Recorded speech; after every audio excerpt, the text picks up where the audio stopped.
January 21st, 2021 marked not only the beginning of the Biden administration. Joe Biden said on January 20th of 2021, we're going to have open borders in America. But also the beginning of the worst border crisis in American history. He claimed the immigration and border security policies of President Donald Trump were racist and bigoted. We're going to have strong, incredible borders, and people are going to come into our country, but they're going to come into our country legally. Joe Biden made it clear that if he won the presidency, he would effectively end those policies to ensure there would be unfettered, mass illegal migration into the United States. What I would do as president, I would in fact make sure that we immediately surge to the border. All those people are seeking asylum. Today, virtually everything at the border is controlled by the cartels. America's opioid crisis shows no signs of abating. 95% of the fentanyl comes from our wide open southwest border. More than 107,000 Americans died of drug overdoses in 2021. U.S. Border Patrol stretched thin by record migrant crossings. No, there will not be another foot of wall constructed on my administration. Disturbing new images of the crisis at our southern border. It's become a record-breaking year of border crossings. Most of those encounters, single men. A seemingly endless stream of people making their way on foot towards the United States.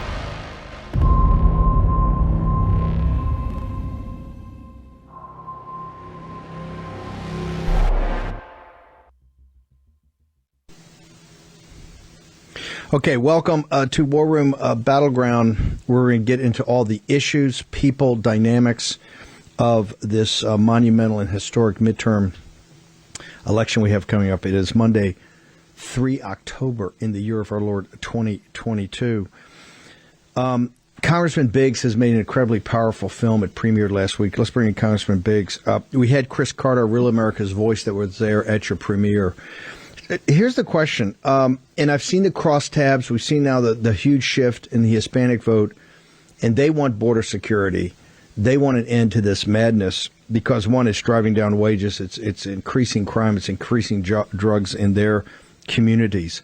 What inspired you at this time to make this film and then to premiere it right at the run up to the midterm elections, Congressman Biggs?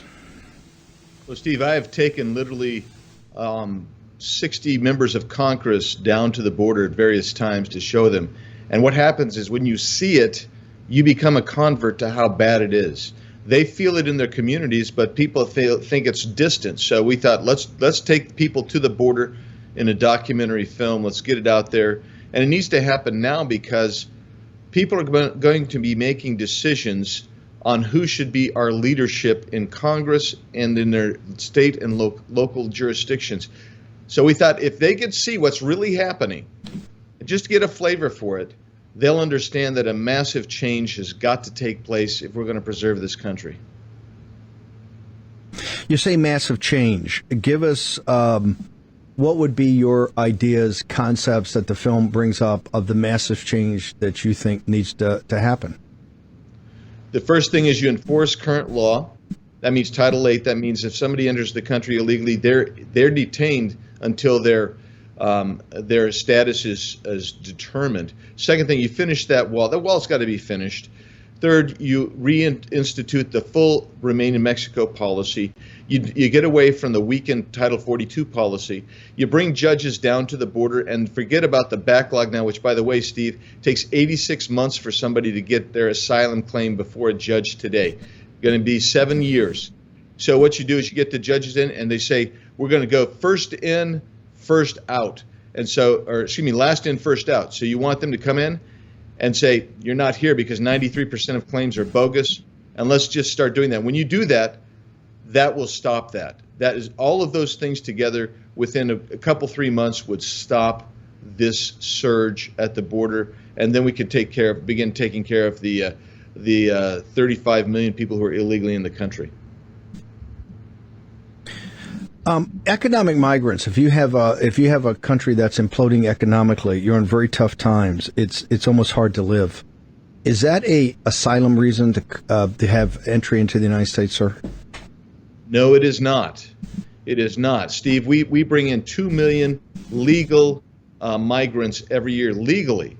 And so there's no need for us to bring in another 3 to 5 million people illegally. And I'm sorry if you have a country that has got economic difficulties, but if we took in every person who comes from a country with economic difficulty, this country would be seeing 1.5 billion people into it within a year's time. That's just the way that works. I'm sorry. That does not count for asylum, not just in the U.S., but anywhere internationally. That is not considered an asylum excuse. Also, isn't it with the existing infrastructure of the laws that even if it's political, correct me if I'm wrong, if they come to a free country like Mexico, as many problems as Mexico has, do they actually have the right technically to even come to the United States? What is the architecture around that has some sense of if people are actually fleeing political oppression? I mean, how do these millions actually come across the border and are somehow gun-decked into the system by the Biden regime? Well, I mean, international law and U.S. law is that you have to go to the first safe country. And usually that is one country over. But that is not what's happening here. So all these people that are claiming asylum, whether it's from Egypt or Russia or Brazil, they're all claiming asylum. They're bogus claims. But what would happen is you would go to the first country where you would have safety from whatever you're claiming is causing you the reason for your flight from your country. And so most of the time that's going to be like if you're in Brazil, you're going to be just the next country over. If you're in Panama, there's no reality there, but it's going to be Costa Rica. So if you're coming up through Mexico, that's why the Remain in Mexico policy is so important, is when they realize they can't wait in the United States of America and get lost in the shuffle, be caught and then released, then it will deter people from false claims. They'll stay in their own country, hopefully to make their own country better. Here's what you say. Your very first thing is enforce the laws that are on the books. Is the Biden administration enforcing the laws on the books, or in some way they are, without going back and having the laws changed, breaking the law, sir? I'll give you 3 laws that they're violating, and there's a whole host of others. The first one is the operational security law of the Secure Fence Act. That requires them to prevent any illegal contraband or any person from illegally entering the country. That's a violation. Number 2, we've had over 1.2 million people who have gone through due process through our immigration courts. They've been given an order of removal. In other words, a deportation. They're told that they have to leave the country. This administration refuses to find and deport those people. And they purposely have said, we're not going to do that. So that's 2 ways. The third way is Title 8 says you must be held in custody until if you're here illegally. If you come between the ports of entry, if you're held illegally, you must be held until your status is determined, your immigration status is determined or adjudicated. What's happening now is a catch and release, which is what Obama was doing until President Trump came in and stopped the catch and release program. The catch and release program is an incredible incentive. Those 3 areas, if we followed the law in and of themselves, just in those 3 areas, we would have a deterrent effect instead of a pull factor for people to illegally enter the country.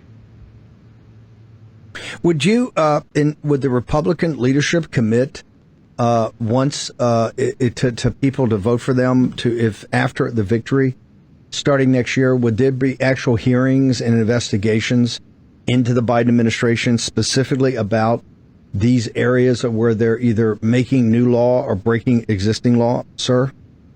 I have been told by those who will chair those committees that we will have those hearings. And I have requested that very early on we bring Homeland Security Secretary, who is in charge of the border, and bring Alejandro Mayorkas before a committee that we formed to investigate whether he should be impeached. I'm led to believe that we're going to do that. The Biden administration, these are impeachable offenses, quite frankly, in my mind. I've been told we're going to investigate, in both the committees I sit on, which is Oversight and Judiciary, that we're going to investigate these areas. I hope we will. I'm told that Homeland Security Committee also wants to do the same. Whatever, it has to happen, and that's the promise I've been given by our leadership team. Would this also include later, Kamala Harris is put in charge as kind of the border head of she was the border czar. Garland is the Attorney General of the United States. He's in charge of enforcing the laws. And Biden is the chief magistrate the last time I checked.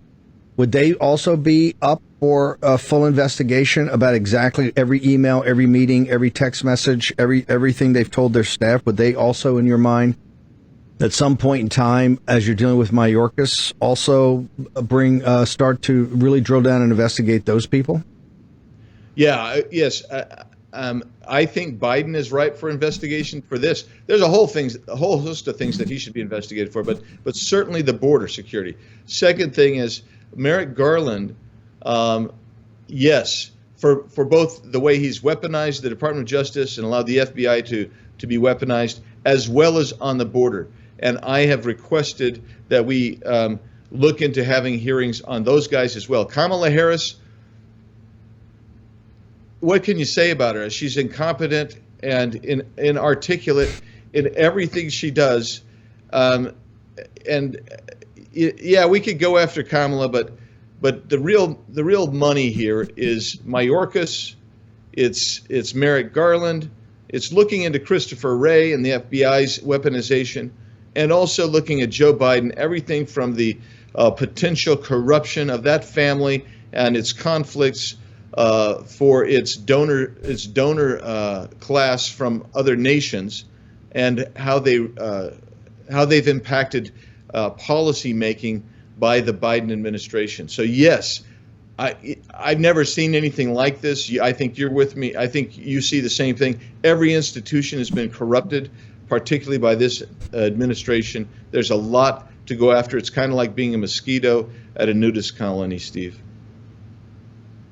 What I want to go for a second. You're from Arizona, obviously a big Hispanic population. We've seen all kind of polling over the last couple of days and The Economist actually has that the new swing voter is the non-college educated Hispanic male and his significant other or wife. Is this a winning issue in Arizona? Tough border security, tough immigration laws where you're really trying to protect the citizens of the state of Arizona, sir?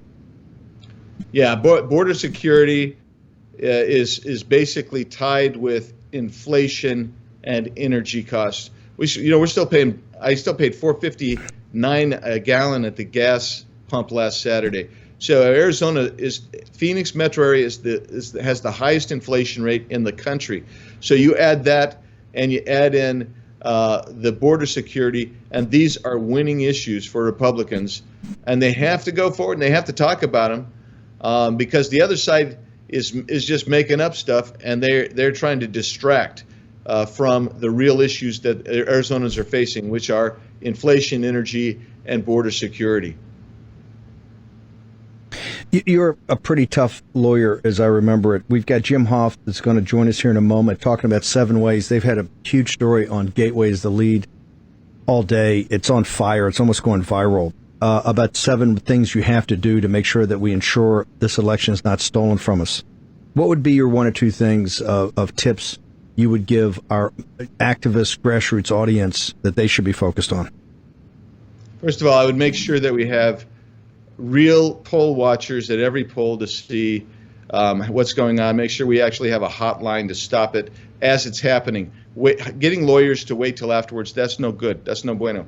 So what you got to go then is you also, we encourage people to, if you're on the early voter list here, so you get that mail-in ballot, don't vote by mail-in. Walk in, destroy that ballot with the staff that's working the poll, or else go through and destroy it through the website. But go in and vote in person, so you know it's going to count. It's going to count right there, ostensibly.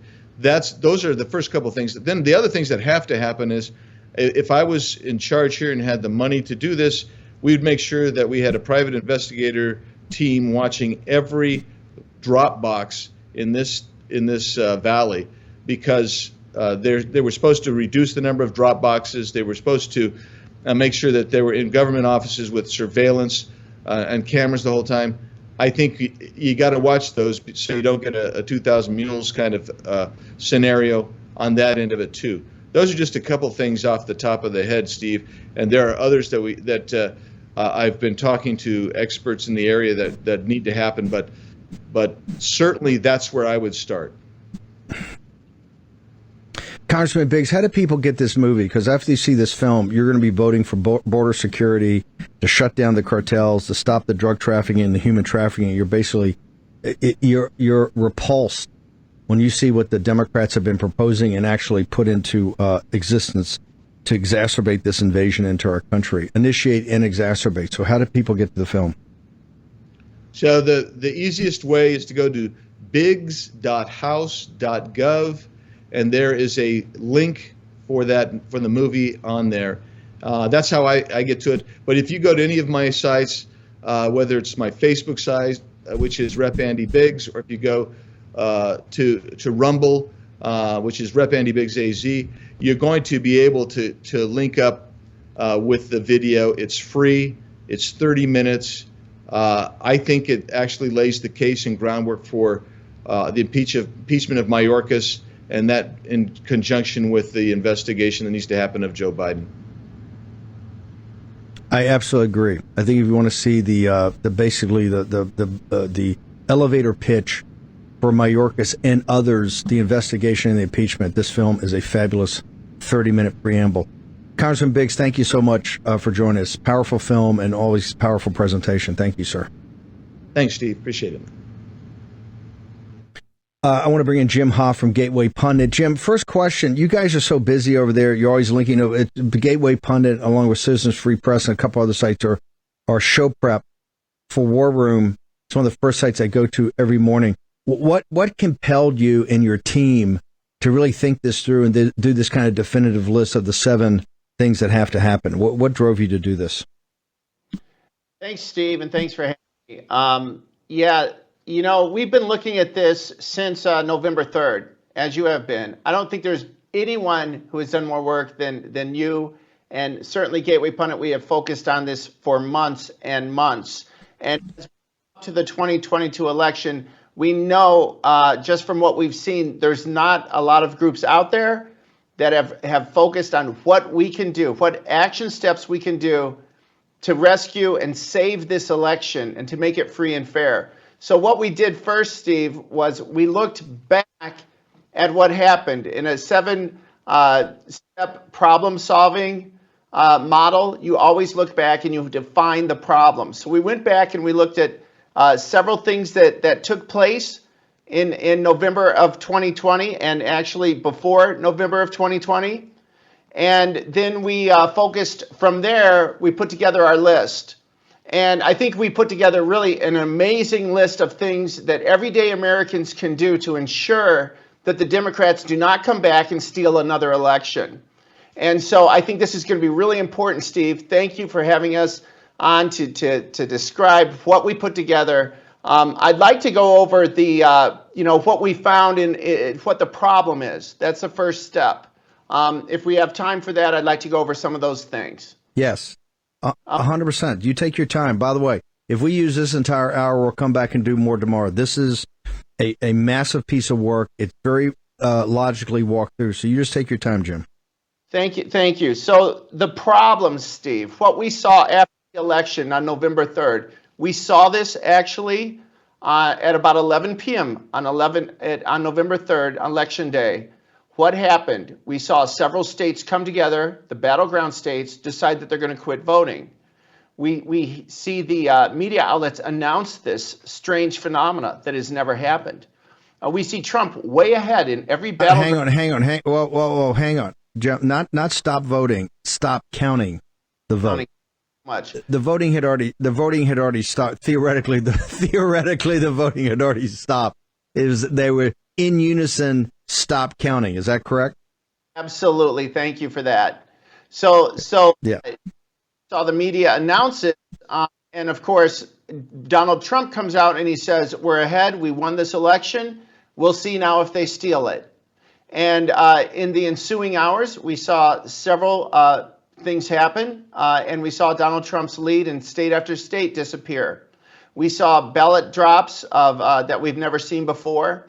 We saw late night ballot deliveries, the Gateway Pundit, Steve, as you recall. We got the footage from the TCF Center in Detroit. We had heard that there was a ballot delivery at 3:30 in the morning by a van. We actually got the footage, the only media outlet in the country that got this footage, Steve. And at first the media said this didn't happen, but then we got the footage, and then they just tried to explain it away. Well, this is how Michigan works, okay? We saw them unload 61 boxes of ballots at 3:30 in the morning. We saw them come back with a second delivery. This is why we got knocked off of Twitter, by the way, when we reported on this. We saw then in Pennsylvania, Steve, as you well know, the counting went on for days and days until Joe Biden gets ahead. And as you've told this story numerous times, as soon as Joe Biden got ahead, they quit the counting. The election's over. We saw the same thing in Arizona. They kept counting. The Republicans had no idea how many more ballots were out there. And suddenly, it's ahead, they quit counting. After the election, then, several things stuck out to us. One thing is President Trump had more votes than any president in history. He improved his vote load by 12 million votes, which is amazing what he accomplished. And yet he still loses to Joe Biden. It doesn't make sense. Trump won every bellwether county, 16 of 17, except one. 16 of 17 of these counties went to Donald Trump. Joe Biden only won one. Something's going on. This is counties that have called the election for decades, if not the last century. We saw Trump win every traditional bellwether state. That's Iowa, Florida, and Ohio. And yet he's the first president to supposedly lose the election since Nixon in 1960, which was another questionable election, as you know. Hang on one second. He also picked up 15 House seats. The most unreported story of this entire thing, we came that close to removing Pelosi as Speaker of the House. We came a couple of seats away. He not only won 17 of the 18 of the 19 bellwether counties, the bellwether counties that have never been wrong, for 40 or 50 years or longer. He then picked up 15 congressional districts down ballot. How does that tell me how that works, Jim Hoft? Steve, he also won every battleground race in the U.S. House. So it wasn't just that he picked up seats, but he won every battleground race in the House. Here's something interesting, and I wrote this down. Biden won 81 million votes, okay, and 509 counties in the November 3rd elections. Trump won 74 million votes and 2,547 counties. Now, according to this data and the Brookings Institute, Obama won 69 million votes and 873 counties in 2008, okay? So Joe Biden won fewer counties, but somehow... Right. It was just loaded. It was loaded into the Philadelphias, the Fulton counties, the Detroit. Come on. It's so obvious if you take a look at this. One thing also, the Florida and Ohio spreads were huge. They were blowouts. And those are two proxies kind of for the nation. You don't win Ohio by the number you won it by, 9 points below on. You don't win Florida and you're telling me you're going to lose the rest. It's against the physics of politics. It's just a lie. Now, before we go to break, because I'm coming, and we're going to take as long as we need to Dana Mark, because this piece is so powerful in what you went through. Mark Elias, this is what really gets on me. As you know, and you were a great supporter, Raheem and I went around in, I think, July, August, and September of 2020. The Democrats weren't shy about telling you how they were going to steal it. They basically said, they told their people, don't panic with the red tsunami on game day, because Trump is going to win and the numbers are going to be huge. But just wait until all the ballots, not the legitimate, not certifiable, not chain of custody, not legitimate ballots from U.S. citizens that are registered to vote in that precinct, but just wait till all the ballots, the gross tonnage. They were up in your face. They were not shy about this. Molly Ball later wrote a cover story on Time magazine that was absolutely brilliant, of which they're crawling over each other to take credit for it. This is the point, Hoft. They did not hide this. They were as much in your grill. They published the Transition Integrity Project, I think in July. A huge thing written by the evil genius Mark Elias. Am I wrong in that, Jim Hoft? Oh, absolutely. Another thing, Steve, was the Republicans were bragging about how they've knocked on 1 million doors, and the Democrats came out and said, well, we're not knocking on doors this year. And you're like, what? You know? And they're not in a panic. I mean, they're giving us a lot of signals.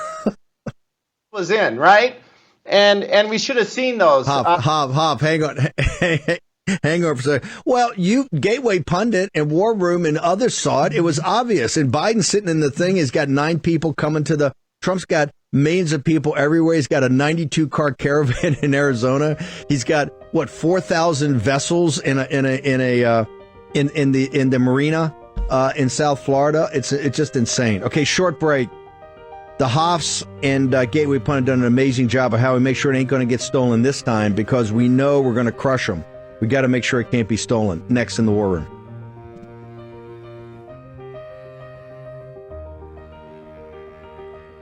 War Room Battleground with Stephen K. Bannon. Okay, I'm back with Jim Hoft, the Andrew Breitbart's wingman. Jim was the founder and publisher and editor-in-chief of the great Gateway Pundit, one of the show preps for War Room. Jim, continue on. So let's assume, for the purposes of this discussion, it was stolen. You know it. I know it. More importantly, they know it, and they know we know it. Okay, so I just want to make sure everybody in the audience and all the social media oligarchs that shut us down, they know this is why they're squealing right now. And they're also trying to look, if they can't steal, they can't win. 2/3 of the American people on our side is all the crosstabs show you with Hispanics, African Americans. CNN's reporting African American turnout's going to be a problem.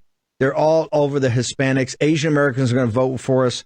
You got the white working class, you got MAGA, you got the deplorables, you got the middle class, you got moms, liberal and conservative and Democrat and independent moms who are just freaked out about these school boards and don't want to hear it anymore. They're just going to take action. That's our coalition. So, Jim, the question everybody asked me, I just gave over the weekend. I was in Los Angeles for a couple of days giving speeches, meeting people. They're all freaked out. They're freaked out about the pandemic and the executive order at the White House, all of it. And now the Gateway Pundit has come up with this magnificent 7-item punch list. Walk me through, Jim. Make me feel better about how it's not going to get stolen. Right. Well, just to wrap things up, Steve, after this election, and you called this, you said Joe Biden had no base. You said Joe Biden was going to drop down in the 30% approval ratings because he had no base. This guy who supposedly got 81 million votes is going to drop down this low. And, that was a pretty bold statement. And, of course, Steve, you are absolutely correct, because he has no base. After the election, it took the Democrats until, I believe this was September, on the Huffington Post, where they finally reported on who were the Biden voters, okay? Who were they? We know that Trump picked up Hispanic votes. We know he picked up black votes. We know he picked up women voters. So who were these mysterious Joe Biden voters, okay? The Huffington Post came out with this ridiculous article saying that basically Joe Biden voters were the lower income voters who had not come out before. And of course, those are Trump voters. We know that. Note to self, that's a lie. That's just a flat out lie. That's just a flat out lie. Biden, and this is how he swung it. And they even went in to explain that in Biden's victory, in several of these battleground states, it was the low-income American voters who put Biden over the top, because this percentage of voters came out strong in these battleground states. That was a big tell on how they stole this. They did the Time magazine article. That's the stuff they could tell us. That's the stuff they weren't afraid to tell us. That's the stuff they would say in front of the cameras, behind the cameras. This is what's going on. They were taking votes, stealing votes, I believe, and I can say that still in America, from these lower income voters, manufacturing these, and this is how they went ahead and won their election for Joe Biden. which we're living. So what we've done at the Gateway Pundit then is hold on, slow down. I just want to make sure these mail-in votes, they did it in places like Philadelphia, in Atlanta, in Detroit, in Milwaukee, in Phoenix, in Las Vegas, to pick some random places, correct? This is they just went to the voter rolls and just mailed these and just on a phony basis mailed them in. The people didn't even know about it, correct? Right, absolutely. And here's what we believe we need to do if we want to prevent this from happening. There's a couple big things we came up with in our document and in our report that we released today. One is that, Steve, these ballots that are being mailed out in all of these states, they've loaded up the voter rolls. We've reported on that at Gateway Pundit. The ERIC system is used in several states. It was supposed to limit, get rid of all these extra voters who were on the voter rolls. It's not working that way. They're loading them up, as you know. So we have dead voters. We have people who have moved. We have all of these extra voters on these voter rolls. Our friend in Wisconsin, Justice Gableman, came out and said they had something like 7 million voters on the voter rolls and only 4 or 5 million voters in the state who were eligible. So again, what they do then is they mail out all of these ballots. They flood all these ballots out into the system. And a large number of these come back to the post office, Steve. This is what the news we're breaking today. The post office, these ballots that are returned head to the post office. We know that in Arizona, in Maricopa County, they received 100,000 reportedly. This came out the election, but they reportedly came back with 100,000 ballots. Their undeliverable ballots came back to the post office. And that was in the 2020 election. They were the system in Arizona was they turned them over to this printing company to dispose of them. Well, the printing company then comes out and says, well, they only received 55,000 of these ballots. This was Verity Vote who came out with this group, Verity Vote, an excellent report. And so what happened to the other 50,000? We don't know. We don't know. We don't have. I love that people they understand we need observers. We need observers on election day. We need them in the counting rooms. We can't allow the Democrats to lock us out of the counting room. How dare these people in the media say there's no fraud when they were locking Republicans out of the counting room in state after state? Does anybody believe that that's a fair and free election when they're locking out all of the Republican observers, or when they are in the room, like in Michigan, they're harassing them at the TCF Center if they get too close? Anyway, that's one thing. We need people in the rooms on election day. But what we hang on. But we need this time with steely resolve. You can't wait for the guy at the RNC with khaki pants and a blue blazer. This is not a khaki pant and blue blazer thing. Like that we said, like Andy Biggs said, if you got to call the election lawyers, which you're going to have to get involved, that's fine. But here's what the precinct strategy and our call to arms on war for the last two. We need warriors in those rooms. They got to be polite. They have to be, nice, but steely resolve. Not back off an inch. If a ballot can't be 100% certified, it gets tossed.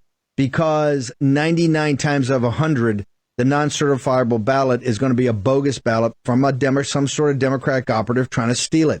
I don't care if the mainstream media doesn't like me saying that. That's just a fact check true. Okay? So we need our people in the counting rooms. You need to be around the green table, right?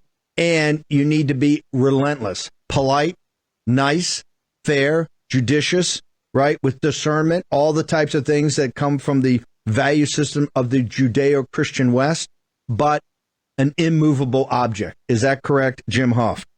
Absolutely, Steve. And we all understand that today. We have to have people sign up. We have to get them in the room. We're seeing already the Democrats are pulling tricks like, you have to be vaccinated and different things like that. They're warning. I noticed this past weekend, CNN and others are reporting about, oh my goodness, the Republicans might, get upset and violent at the elections, during the election day. They're trying to paint these pictures already. It doesn't matter. We need people in the room. They have to be in the room. What I was saying about the post office is, Steve, that's where a lot of these ballots are returned to. We don't know what happens to those ballots. If they go out to somebody's home, they don't live there, they're returned to the post office, we don't really know what happens to those ballots. We need people in the post office. And I think this is going to freak the Democrats out, Steve. We need people in the post office who can track these ballots that come back. We need people in the post office who demand that they give us a count every day of these ballots that come back. We need people in the post office who are there when the trucks pull in. We need people in the post office who say, what did you do with these ballots after they came back? Where are they? How many were sent where? What happened? And then we need people where they're disposing of these ballots.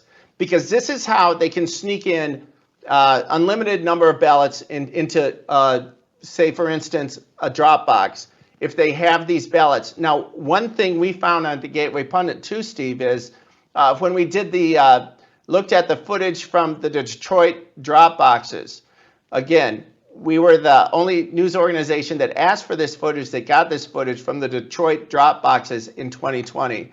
We put together, and we shared this on the War Room, 13 minutes straight of people just dumping in loads of ballots into these drop boxes in November and October of 2020. And what we also saw was that there were some post office people who were driving up and dumping ballots in these boxes. And we're like, what's going on here? Well, we believe that was not legitimate behavior. We believe it was illicit, maybe illegal. We have some experts who are working with us in Michigan about this, but this is where are they getting these ballots? Again, so I think it's very important that we find out what happens to at the post office. We track those, and we know where they're going, so that Democrats aren't going to use them, because we know they're going to use them if they have a chance. They're going to cheat if they can. We know that. So anyway, that was a big point we had. Another point, Steve, that we believe would help stop the fraud. This is something that I hope Carrie Lake, and I'm sure she's paying attention to this, and I think she's even mentioned this before, and our friends in Pennsylvania, Mastriano, Dr. Oz, they need to know how many total ballots were cast. And that should be a number that is provided to them on election night. They shouldn't have to wait 5 days to find out how many total ballots came in. They should know this on election night. They need to demand this every hour on the hour, so the Democrats can't continue to bring in ballots day after day after day. So that's something that I think is going to be very important in this election. If we could get those two things, I think we've knocked out a lot of their fraud. So let's go back through this. I want to start at the top. We got about 8 minutes. I want you to go back and walk through methodically what has to happen here, because we need a call to arms right now, and we need to make sure everybody, particularly in these tough counties and precincts, we need people in the room, polite, nice, but steely resolve, no back down whatsoever. So go back through again one more time. What do you think needs to happen to make sure that we have a free and fair count? Okay, so we put together 7 points. And the first point is that critical requirements while the election is active. These are things that must happen. And we believe the left, historically, they've launched all these lawsuits before Election Day. So we have to be observant of that. And if we need to get lawyers to help us obtain some of this information, then we need to file our own lawsuits leading up to Election Day. This is what the left does. And now it's our turn. So we need to demand GOP observers to be stationed at every ballot transfer point. If we can do that, that's going to knock out a lot of the fraud. We need people there. Another thing I'd like to explain from our report. A lot of people have talked about chain of custody, and how you document how many ballots came in, and this should, obviously should happen. But what's more important, we believe, is to have people there so when there is exchange of ballots, that we have people there who can also document themselves that these are accurate numbers. So at all of these where the ballots are being exchanged, we're suggesting that Republicans and people who want fair and free elections, that we station people at these transfer points. The total ballot count must be provided to observers at the major ballot transfer locations. So when they do transfer ballots back and forth, we know how many are being transferred. And then again, step C in our first critical point is demand that the total ballots cast be provided on election night. Don't let this drag on. This is how Republicans get beat all the time. They're ahead on election night, and then after several days, Democrats come back and mysteriously win. There was also some rules passed during COVID where election observers were supposed to stay like 6 feet away. They couldn't get close. Sometimes they put the election observers way across the room. So that shouldn't be happening today, especially after Joe Biden says the pandemic is over. That was always a scam, but we have to make sure that election observers know the rules, and they should be allowed to do their job and get access to the area, to the people that they need to. All delivery vehicles that move ballots or equipment, we're suggesting they be equipped with temporary GPS tracking so that we know where they're going. So they're going from one point A to point B, and they're not stopping at point C, D, and E along the way. So that would be something we probably have to go to court to get. But again, if you want free and fair elections, this is something we probably should have. And then every county has its own unique issue. Hang real quickly on the post office. Are you want whistleblowers to come forward? I mean, it's a little late in the game to have. Do you want MAGA? You want volunteers? Because the post office is one of the most incompetently run of all of our incompetently run administrative state agencies. Number two, they got a huge union over there. They're just not going to have people wandering off the street saying, "Hey, I'm here from Gateway Pundit as a steely resolved observer." So, how do you recommend this one, Jim?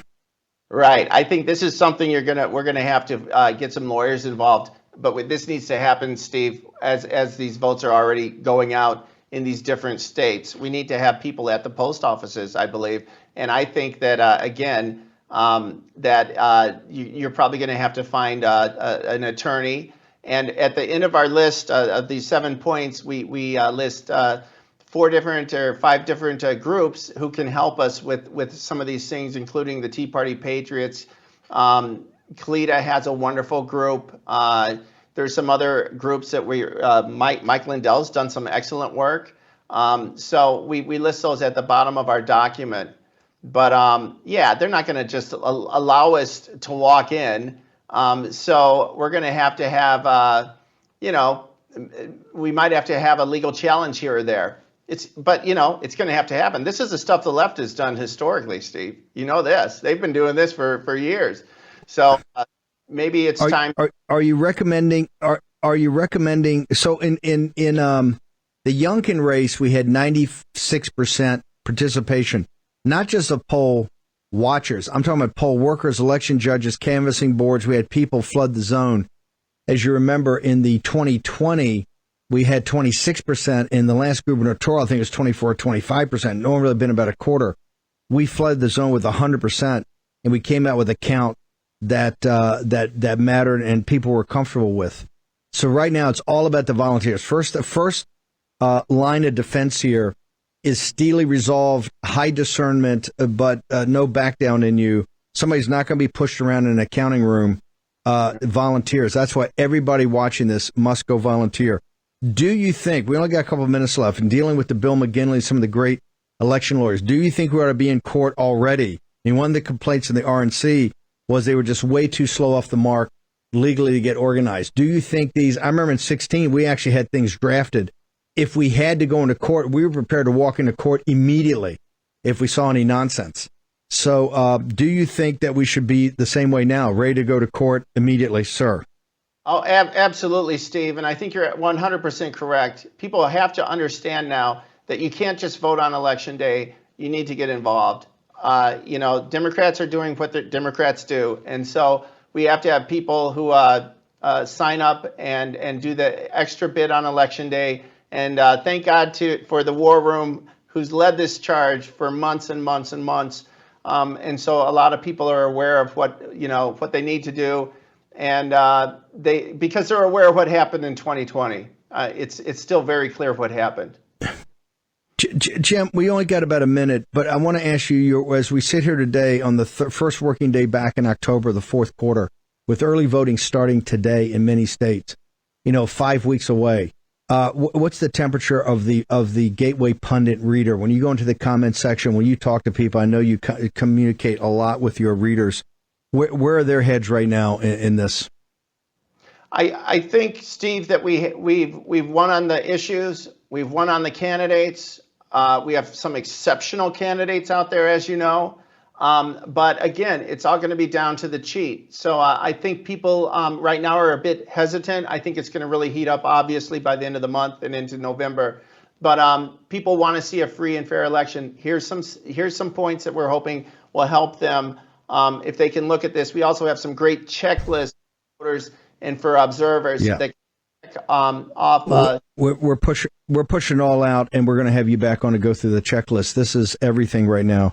Remember, not in the room, not in the deal. So you got to be in the room. If Jim Hoft is telling you anything, get in the room so that you're at the tip of the spear. Hoft, how do people get you on social media? How do they get to Gateway Pundit and all the different platforms? Thanks, Steve. That's thegatewaypundit.com. Of course, we're on Getter and Trump Truth Social and Facebook, but you can find us at the Gateway. Jim Hoft, thank you, sir. Thank you for doing this piece. It was absolutely amazing. We're going to spend a lot more time on it. We are not going to allow them to steal it like they stole it in 2020. Okay, we're going to be back tomorrow, 10 a.m., firing off the football. Where? In the War Room. See you then.